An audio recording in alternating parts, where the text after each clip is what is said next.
Hello friends, welcome to my channel. आज हम अपने इस वीडियो में DFCCL यानी कि dedicated freight corridor corporation India limited की रिक्रूटमेंट जो कि जूनियर एग्जीक्यूटिव और जूनियर मैनेजर के लिए अभी निकली है, उसके बारे में कुछ इंपॉर्टेंट पॉइंट डिस्कस करेंगे। सबसे पहला पॉइंट, प्रमोशन क्राइटेरिया।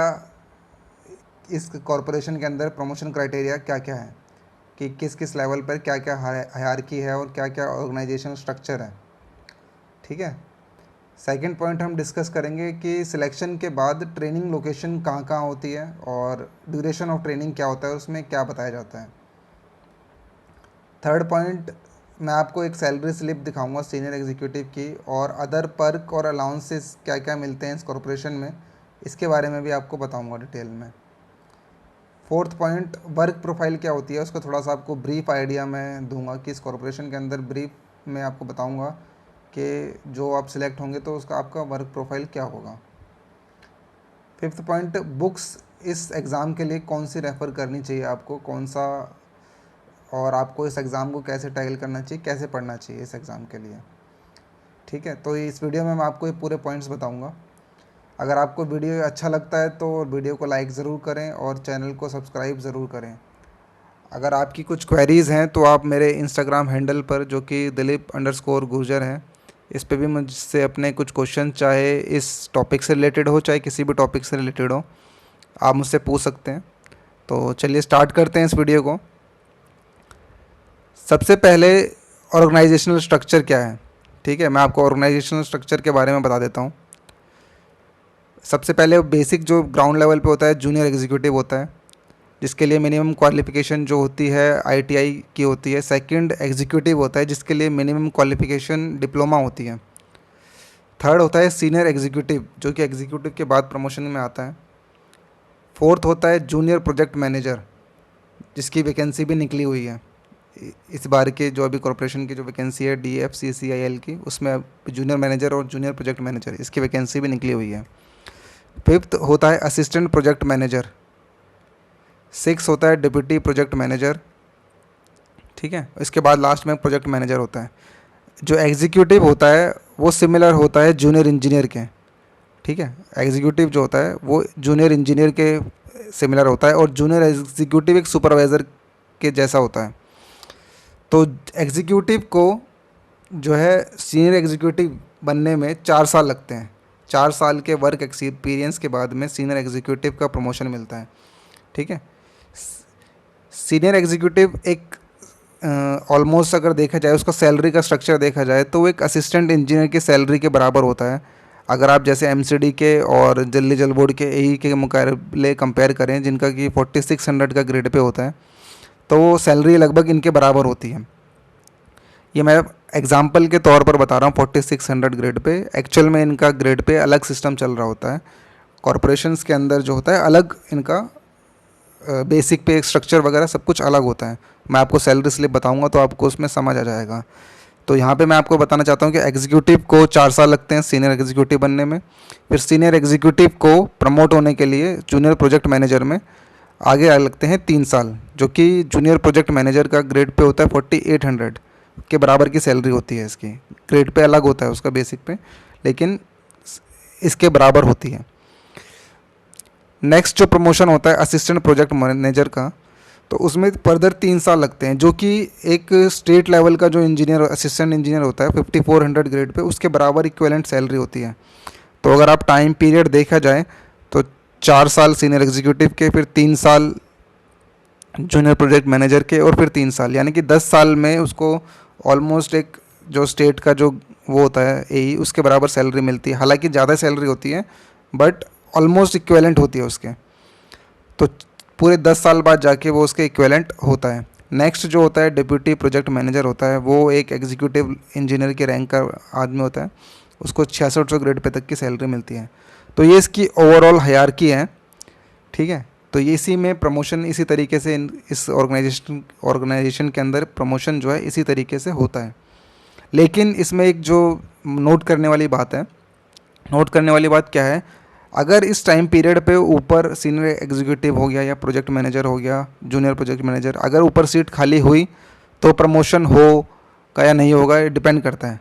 प्रमोशन अगर नहीं भी होता है तो आपको ये सैलरी प्रोवाइड कर दी जाती है, आपको सैलरी स्ट्रक्चर जो है आपकी सैलरी के अंदर रिफ्लेक्ट करने लग जाता है, आपको सैलरी मिलने लग जाती है। लेकिन भले ही पोस्ट मिले चाहे ना मिले, लेकिन जैसे CPWD वगैरह क्या होती है, इनके अंदर क्या होता है कि आपको पोस्ट नहीं मिलती है, ठीक है, पोस्ट भी नहीं मिलती, सैलरी तो 10 साल के बाद जो MSCP लगती है तो 10 साल के बाद जाके वो सैलरी मिलती है।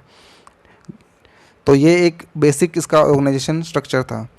नेक्स्ट हम डिस्कस करते हैं ट्रेनिंग लोकेशन और ड्यूरेशन ऑफ ट्रेनिंग, कि सिलेक्ट होने के बाद जो कैंडिडेट्स होते हैं इनकी ट्रेनिंग कहाँ होती है। Training for civil engineer takes place at Indian railways institute of civil engineering situated at Pune. जो सिविल से बैकग्राउंड से जो सिलेक्ट होंगे उनकी पुणे में ट्रेनिंग होती है। ये सेम प्लेस वही है जहाँ पे IAS ऑफिसर जो कि रेलवे डिपार्टमेंट चूज़ करते हैं उनकी ट्रेनिंग भी वहीं होती है, तो अच्छी खासी ट्रेनिंग होती है। फिर training for electrical engineer takes place at Indian railways institute of electrical engineer situated at Nashik. Same यही है, IAS ऑफिसर्स जो भी सिलेक्टेड होते हैं इलेक्ट्रिकल बैकग्राउंड से उनकी भी ट्रेनिंग इसी जगह होती है। ट्रेनिंग का जो पीरियड होता है वो जनरली 1 मंथ का होता है, जिसमें वो रेलवे इंजीनियरिंग के बारे में आपको पढ़ाते हैं। पूरा का बेसिक जो है होता है रेलवे इंजीनियर के बारे में ही होता है। सिलेक्ट होने के बाद जो मेडिकल होता है, मेडिकल मैंने जो एक मेरा फ्रेंड है जो ऑलरेडी वर्किंग है उसका मेडिकल नोएडा के अंदर हुआ था। मेडिकल स्टैंडर्ड्स जो होते हैं वो रेलवे इंजीनियरिंग जो रेलवे डिपार्टमेंट है उसके अकॉर्डिंग ही होते हैं, ठीक है। नेक्स्ट मैं आपसे डिस्कस करता हूँ सैलरी स्लिप और अदर अलाउंसेस जो कि एक इस कॉरपोरेशन के एम्प्लॉयज़ को मिलते हैं। एक एक करके हम वो अलाउंसेस डिस्कस करते हैं। सबसे पहले ट्रांसपोर्ट अलाउंस, ये 4% बेसिक पे का जो होता है, बेसिक पे जो डिसाइडेड होता है, हर पोस्ट का एक बेसिक पे होता है, वो आपको उस बेसिक पे का 4% ट्रांसपोर्ट अलाउंस के रूप में मिलता है। फिर होता है प्रोफेशनल अलाउंस। प्रोफेशनल अलाउंस के अंदर क्या होता है, ये 15% ऑफ बेसिक पे होता है। जैसे एग्जीक्यूटिव जो पोस्ट है उसके लिए मिनिमम रिक्वायरमेंट डिप्लोमा है, तो अगर आप बीटेक होल्डर जाके उसको लेता है, उस पोस्ट पे जाकर ज्वाइन कर लेता है तो उसको प्रोफेशनल अलाउंस मिलता है 15% का। थर्ड होता है इलेक्ट्रिसिटी अलाउंस। फोर्थ होता है रिक्रिएशन अलाउंस। फिफ्थ होता है स्पेशल पर्सनल अलाउंस। सिक्स होता है हाउस अपकीप अलाउंस। सेवन्थ होता है फिटनेस अलाउंस। और एट्थ होता है मेडिकल अलाउंस। इतने सारे अलाउंसेस आपको इस कॉरपोरेशन के अंदर मिलते हैं, तो ओवरऑल देखा जाए तो सैलरी स्ट्रक्चर अच्छा होता है, ठीक है। इसके अलावा ईयरली आपको 3% का इंक्रीमेंट और मिलता है। ये हर किसी गवर्नमेंट, ज़्यादातर गवर्नमेंट ऑर्गेनाइजेशन के अंदर एनुअली 3% का इंक्रीमेंट लगता ही है। अगर आप सैलरी के बारे में जानना चाहते हैं कि सैलरी ये किस तरीके से बनती है, तो आप मेरे एक एम्स की भी मैंने अपनी सैलरी स्लिप डाल के आपको बता रखा है कि कैसे आपकी सैलरी स्लिप बनती है, तो आप उसको वीडियो को भी जाकर चेक कर सकते हैं। इसके अलावा जो DNS अलाउंस और हाउस रेंट अलाउंस होते हैं ये तो मिलते ही हैं। DNS अलाउंस डिपेंड करता है 17% 18% जो उस टाइम पर गवर्नमेंट ने लगा रखा है। हाउस रेंट अलाउंस डिपेंड करता है आप कौन सी सिटी के अंदर हैं, क्लास XYZ 8 16 और 24% ये होता है। ये सब बेसिक पे का होता है। चलिए मैं आपको एक सैलरी स्लिप दिखाता हूँ। ये सैलरी स्लिप है, आप देख सकते हैं। बेसिक पे इसके अंदर 41,200 है। DA जो कि 18% के अराउंड है वो है 7581। फिटनेस अलाउंस है, फिर हाउस कीपिंग अलाउंस है, हाउस रेंट अलाउंस है, प्रोफेशनल एजुकेशन अलाउंस है, रिक्रिएशन अलाउंस है, स्पेशल पर्सनल अलाउंस है। ये सारे अलाउंसेस इसके अंदर आपको दिख रहे हैं। ये जो है सीनियर एग्जीक्यूटिव की है, जो कि एग्जीक्यूटिव के बाद में प्रमोट होकर लगता है। 4 साल बाद सीनियर एग्जीक्यूटिव जो बनता है, तो ये उस टाइम की सैलरी स्लिप है। PF के अंदर कंट्रीब्यूशन होता है, फिर इनकम टैक्स जो कि ये मंथली काटते होंगे, तो ये आपकी ग्रॉस सैलरी जो बनती है ऑलमोस्ट 65,869। ये ऑलमोस्ट एक जो कि 4600 ग्रेड पे का होता है, उसकी स्टार्टिंग में सैलरी लगभग इतनी ही होती है। चलिए आगे चलते हैं। वर्किंग प्रोफाइल के बारे में थोड़ा सा मैं बता देता हूँ आपको। जैसा कि आपको पता ही होगा कि dedicated freight corridor corporation of India limited is a wholly owned subsidiary of Indian Railways with the responsibility to undertake planning, development and mobilization of financial resources and construction, maintenance and operation of the dedicated freight corridor। जो ये DFC जो freight corridor बना रही है golden quadrangle के along पे, तो उसकी कंस्ट्रक्शन, मेंटेनेंस एंड ऑपरेशन पूरा का पूरा जो भी इसके एम्प्लॉयज़ होते हैं उनको देखना होता है।